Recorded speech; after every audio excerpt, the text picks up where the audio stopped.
潮汕地区的夏天竹笋最当季。昨天分享了高汤的做法，今天高汤浸笋丝，高汤浸松溪。准备食材：新鲜竹笋1个，还有一点五花肉、葱头、芹菜和韭菜花、胡菜花。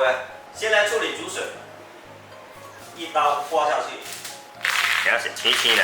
笋衣先来把它去掉，这种竹笋挖出来超过4个小时，水分就会流失很严重，不好吃。把这个笋片压过来，放薄一点，笋丝要尽量把它切细一点。3斤的竹笋可以做成2道菜。现在把它焯下水，把切好的笋丝到锅里，加入冷水，一定要冷水啊！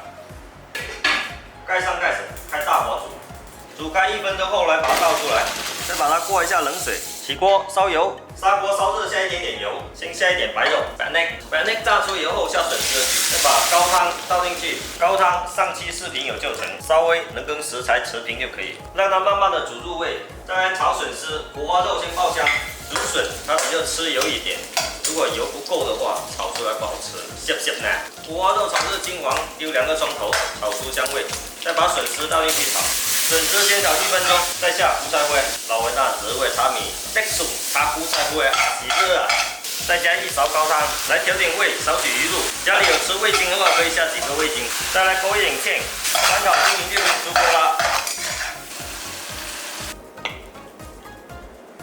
这边高汤浸笋丝也好了，调点味，加一点鱼露或是薄盐，搅拌一下。 撒上芹菜末，出锅，好酱油，1个竹笋2道菜，高汤笋丝非常的鲜甜，而且简单易做。韭菜花炒笋丝，韭菜花香，竹笋脆甜，2种一起搭配炒，非常的下饭。高汤拿来炒笋干或是煲笋干也是非常的合味。开饭了。